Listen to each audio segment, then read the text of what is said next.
fascinant comment les hommes, en fait, dans l'écriture, se positionnent toujours en héros de leur propre histoire et en victimes aussi des autres femmes. Salut, c'est Rossiné, c'est Monia Chokri pour Des preuves d'amour. C'était pas instinctif de t'imaginer coucher avec une fille? D'imaginer ta fille coucher avec un mec, ça c'est instinctif?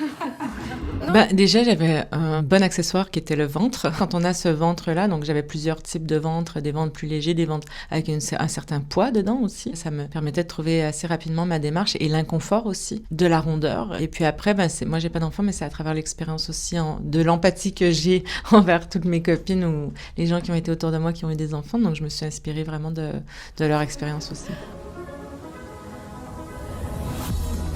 C'est merveilleux d'être enceinte.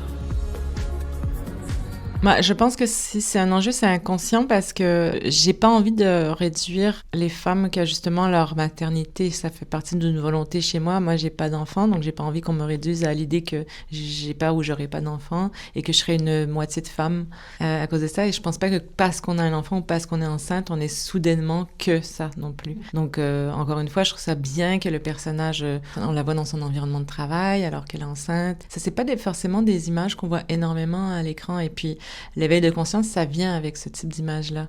You see something down there, Chief? No, I just think I'm gonna barf. On se souvient évidemment de Fargo, dans lequel la policière est enceinte, mais c'est quand même assez rare. Et en même temps, c'est très courant, des femmes enceintes qui continuent de travailler. It's just morning sickness. Well, that passed. C'est une question complexe parce que moi, je suis née dans une famille féministe, donc c'est difficile de savoir où mon éveil s'est positionné. Par contre, je pense que j'ai consommé énormément de cinéma ou de littérature, où aujourd'hui je questionne le fait que j'ai été éduquée par ces œuvres-là. Par exemple, moi j'étais vraiment fan de Woody Allen. Bon, c'est un personnage compliqué aujourd'hui. Par exemple, chez Woody Allen, c'est fascinant parce qu'il se met en scène énormément dans ses films et il vit énormément de relations amoureuses, notamment avec des femmes extrêmement jeunes. Et dans tous les films, dont un de mes films préférés qui était Husbands and Wives, c'est le cas. So what were you going to tell me about that guy downstairs? Who is this? Okay. Il se fait toujours prendre au jeu de l'amour par la séduction des jeunes femmes, en fait.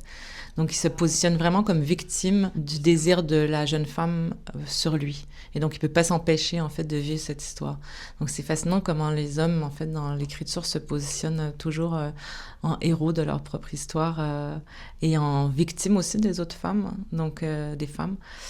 Et c'est intéressant aujourd'hui, je trouve, de revisiter ces œuvres-là, en tout cas dans ma tête, et de voir comment ça a pu affecter toute mon intimité et qui aujourd'hui fait que j'écris aussi des films qui veulent déconstruire ce genre d'idées.